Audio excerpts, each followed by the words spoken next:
Hello friends, Rizardi here with more of our CK2 on English Neck A Norman Yoke playthrough. In last episode we fought off a pretender war by our uncle, Prince Hugh. He is now imprisoned, or otherwise not a concern for us. Actually, is he in prison? I don't know how it works. He is in prison, fantastic. I'm going to banish him and take all of his money. And he'll go ahead and make a claim against us again. It'll be delightful. I'll get that in a second. This time, though, we notice we have a large faction forming against us. Ireland wants independence. Ireland shall not have independence. Also, our king remains excommunicated. We gotta fix that in this episode as well. So much to do, so much to see.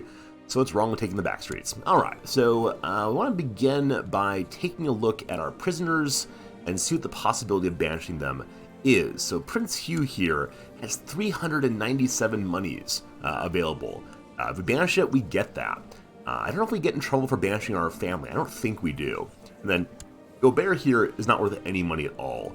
But we can banish him as well. We can also offer his head. It costs us piety. I should probably keep all piety available right now because I want to make sure that my Pope comes to love me eventually. 0.1 gold. We take all of his money. And Hugh's the big money here. 397 cash. Ooh-wee. We'll see if he comes back with a army at his back ready to fight to take the throne once more. For now, though, we have a ton of cash. Hopefully, we issue our Declaration of Repentance and ask for excommunication be lifted. The Pope will only ask for money. He will not ask for gavel kind or something equally terrible. So, repentance time, let's go. At the same time, the abbot of the monastery has asked for a donation towards the repairs of the monastery church. God knows I support the church. A little more piety, a little more friendship, a little more happy Pope. Here we go. We've heard your passionate plea for forgiveness, and we're certain you will be eager to prove the sincerity of your repentance by/with a public act of contrition in our presence. Lose 400 prestige to the Pope. You know what? I'm cool with that. Prestige is just a number. Uh-oh. This is less, more a problem though. I'm forced to spend 3 days in the mud, my head covered in ash, dragging myself towards the Pope's holy palace, where Gregorius finally decides to grant me his forgiveness, lifting my excommunication and welcome me back into the loving embrace of the Holy Mother Church. I have never been so ashamed. Please, no stress. Okay, no stress. All fine, no stress at all.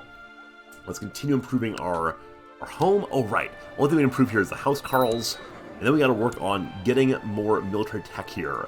Particular, which would be most useful, I think. So, for improved keeps. Improved keeps is the next big improvement. Castle Towns needs castle infrastructure 4. Alright, where are we on castle infrastructure technology? Only at 3. Yikes. That gives more barracks, though. And barracks give, I believe, larger levy overall. So we'll go ahead and do that improvement. And on this side of things, I want my feudal vassals to like me more. So we're going to do that. Yeah, we're a little behind on technology, it seems. We do have a spymaster down stealing technology, I believe. He is a 13 spymaster. That's not so good.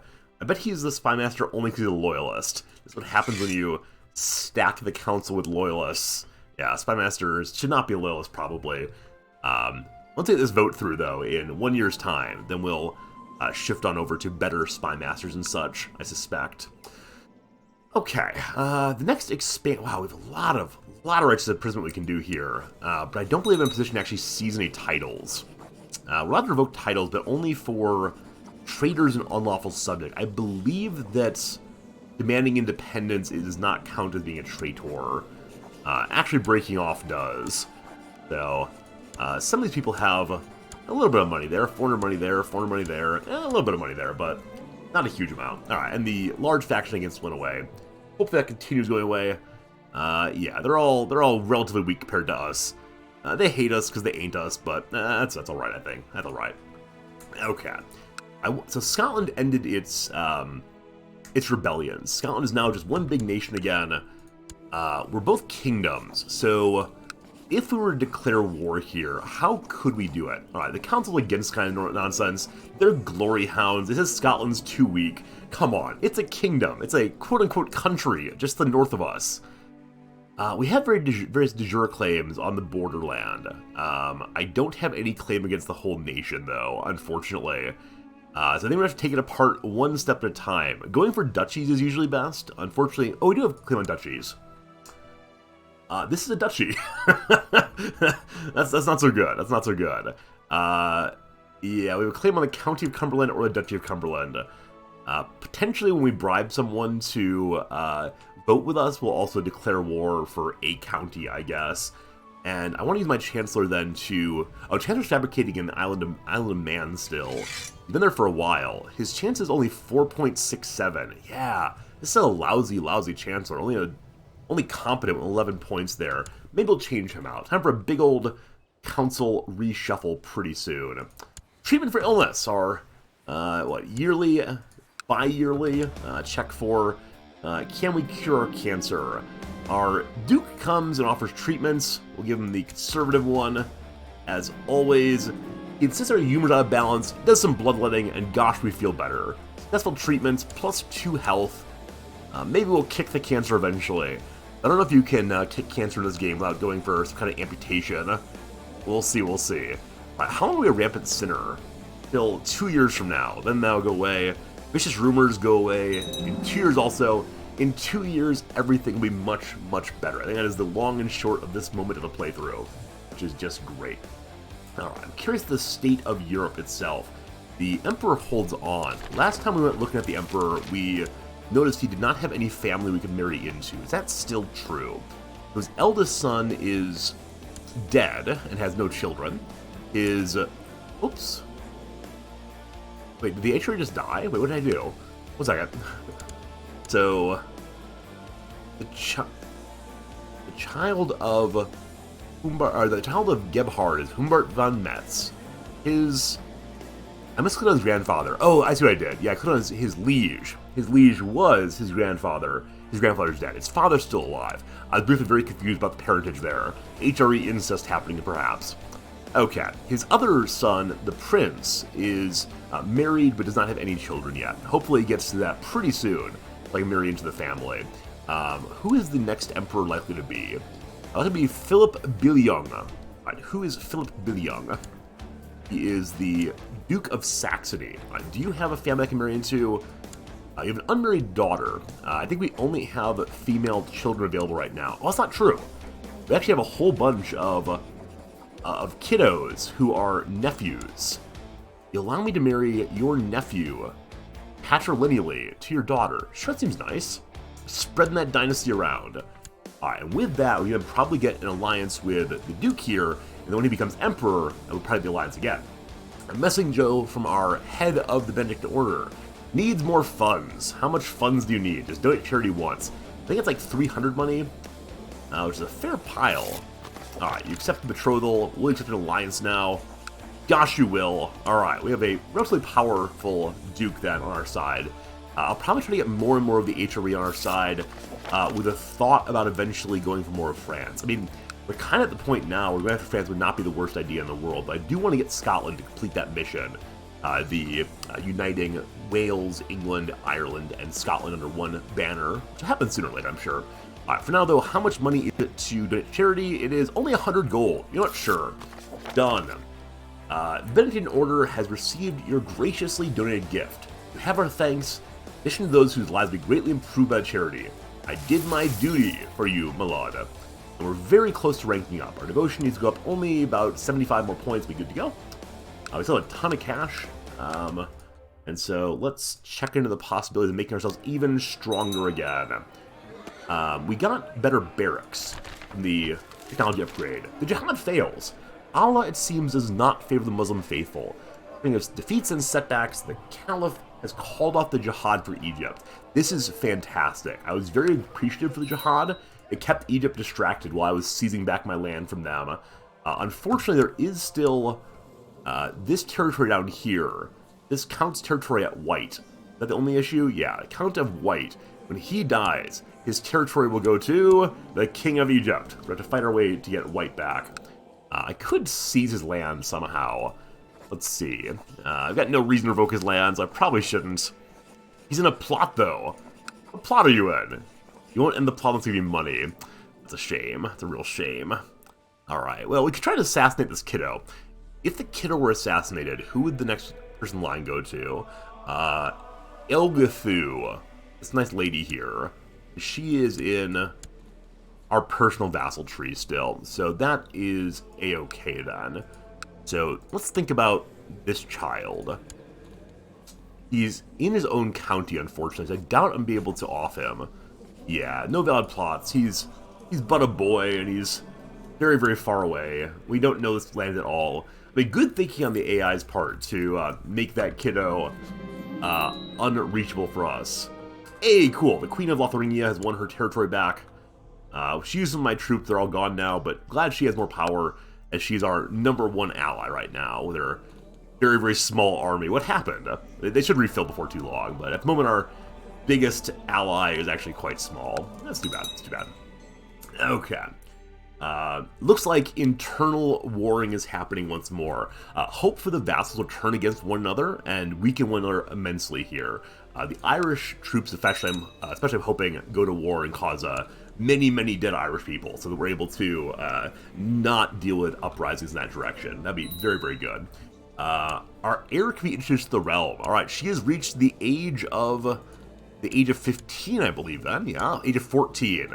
All right, she needs to be introduced to the realm. Then our niece needs to focus also to make you good at etiquette, so we can mirror you off someone important. This is Prince Fairman's children. Excellent bargaining chips all. You need to focus in life also, dear nephew. Oh, this one we're marrying off to Saxony for additional lines. Man, he's a genius also. As I said before, we really screwed up by having this as our king. He's not a genius. His brother is still a genius, correct? Pharamond. Oh, he's actually only a quick. Wow, but his child is... No. His other child is a genius? Yeah. So is Pharamond's wife a genius? Is that what's happening here? Yeah, so a quick person, a genius person, and lover's pox make for a genius kiddo. That's wonderful. Alright, so you need to focus though. You're a very, very good king. Potentially, if there's a pretender war from this guy, I might let him win. I don't know. Let's make him... Alright, try to keep our legitimate first line on the throne. I don't know if we should give him martiality. He's already a fairly good fighter. You know what, let's make sure we have a good relationship between him and the throne, and he'll be an excellent commander someday, or maybe a marshal. Let's introduce the heir to the realm. She's an 8 in diplomacy. She's uncouth, unfortunately. She likes playing in the dirt and rubbing her dinner into her hair, but let's go. Make an invitation. You've invited your vassals to partake in formal introductions of our heir, Princess Maybelle. You'll have to exchange many pleasantries and act in a very formal way. Uncouth, uncouth, uncouth. Something that might be tiresome for someone as young as her. However, you have full confidence she will not disappoint us. Coming soon. I think she might disappoint us, we'll see. Our vassal, Duchess Edberg, has expressed her dissatisfaction with choice of advisors. She wants to be the marshal. I mean, our marshal's very, very bad, but man, she'd also be a loyalist, wouldn't she? She's ambitious. No, she would not be a content, I don't expect. I'm sorry, you're a lovely person with real skills, but I cannot put you on the council lest the vassals get very, very angry. How many more months till we can change laws? October. It's only March right now, we got time.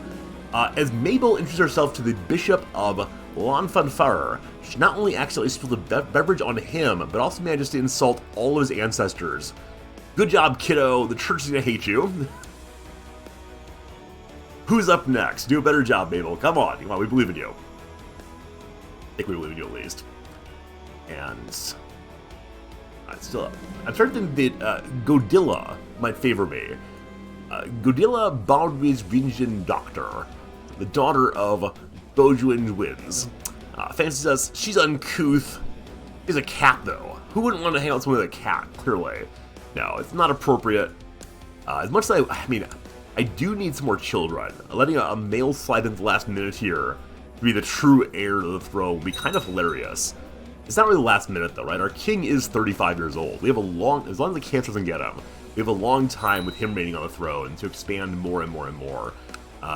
The next queen's gonna have a hard time, though. She's okay. Her husband's pretty good also, but this might cause some problems.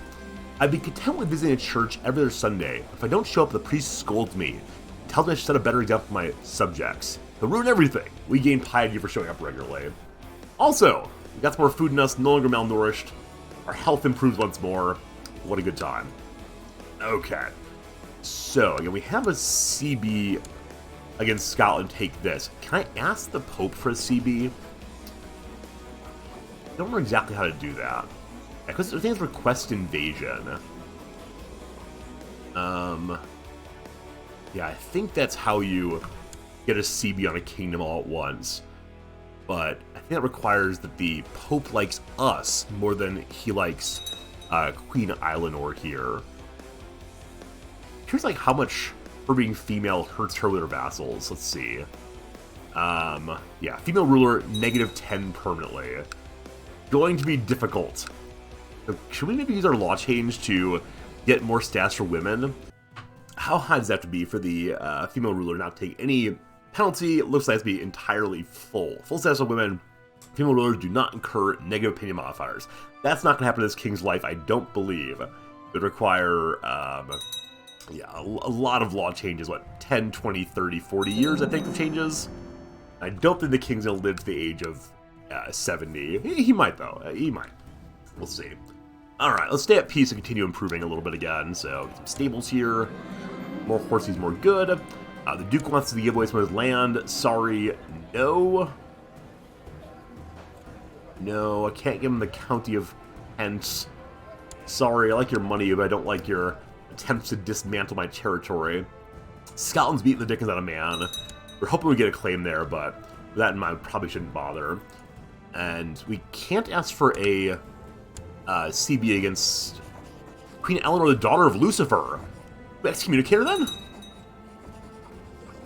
Yes! Ask Pope Gregarious VII to excommunicate Queen Eleanor, the daughter of Lucifer. She's a familial kinslayer. What? And she's deceitful. And she's gluttonous and lustful. And a homosexual too. And she's betrothed to a 15-year-old. Can't have any of that. Alright, excommunication, let's go. The Pope says yes. This is my first time ever excommunicating someone, I believe. Is it done already, or are you going to pop up here? To the eloquent wit William, your wisdom and mercy are legendary. The vile excesses of Queen Eleanor can no longer be tolerated. We agree she should be denied communion and be excommunicated. Okay, now can I fight an excommunication war also? Okay. Queen Eleanor has been excommunicated, a just cause for war if ever there was one. If we win, she loses prestige. The Queen abdicates the Earl of Ross. Okay. That's no good. So this will get her off the throne, but it will not put us on her throne, unfortunately. I don't think there's anyone in the line that's in our family. There's an unmarried woman here. This could be very interesting. Hello, unmarried woman. So, can we marry you off to someone in our family? Well, the Prince of England, potentially, our brother. Good old Torf. So this will get our dynasty on the throne, but it won't necessarily get us on the throne, unfortunately. We could do this. Then they have a child. And when they have a child, we'll have to assassinate the Duke of Moray. Wait, Duke of Moray, yeah. The Duke of, Earl of whatever it was. What is it again? Who is it? Yeah, the Earl Adam of Ross, who's already married off. After that is Eleanor here. Only 17. What exactly is the rule of succession in Scotland? It is Gavelkind. Okay, being Gavelkind, I bet if we start messing around with who is still alive and who is married to whom, the votes would change substantially. Wait, no, Gavelkind's not voting. That's elective Gavelkind. It goes to the next person in her family. So, right, only one male. So right now, her titles fall to Earl Adam here. But if he were to die somehow, there, then it would fall to her next child, which is, or the eldest female, rather. So yeah, let's go ahead and get this marriage done. This is being very, very sneaky. That is a patrilineal marriage. Fantastic. Okay, this is just us getting our family on the throne, not our king himself on the throne. We'll deal with that down the road. Okay. Marriage is done. Now, next step. Get rid of this kiddo. So, we attempt to assassinate him. Check out our plot. We could bribe a bishop to join. We just don't know many people up there at all, unfortunately. Again, he's in Ross, so I can move my spy master up there. Not a very good spy master, as I mentioned before. So move him to Ross, though. And then we can give some money to this fine person. Give him a little cash. And now we can introduce him to the plot. Great. With that, we're only at 40... We're only at, like, what, 52%? Which is not nearly high enough. 55%. Intriguing scheme, I will join. Also, my brother has died frothing at the mouth. Are you rabid? You are rabid indeed.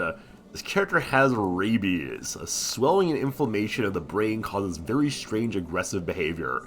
Good personal combat, real bad health. And he survives. Or he does not survive, rather. Okay. So, if we have the excommunication war now, I wonder if that'll give us... I just realized that as we're plotting the death of a child, we are also in a holy order, and we can rank up, because apparently we've been a very dutiful, diligent, and devoted member of this group. Alright, time for us to become an oblatas, an oblate of the order. We can now take a vow of celibacy. I might just do that. I might just do that in that, again, our king has cancer, he's not going to have more kids, I don't suspect, so vow of celibacy would give us what, though? Where is vow of celibacy? Oh, we have to wait till we're actually promoted, right? We've not been promoted yet. We are waiting for a message from our leader to get us in the group. There we go. All right, we're now an oblate. Wonderful. And so with that, we can now take a vow of celibacy if we want to. This really is putting all of our cards on the someday queen, though. I wish it would tell me exactly what it gave me. I don't recall. I think it's a whole bunch more piety. Alright, we're becoming celibate. I decided to show my devotion to God in order by taking a vow of celibacy. Praise God. More piety, the church loves me, negative 1,000 fertility. Alright, so no more kids. This is it. We go from a family of a whole bunch of children to a family with just 2. We'll see how it goes, and we'll see if we can get Scotland sorted out by stabbing some children in the next episode. Thanks so much for watching, and we'll see you again real soon.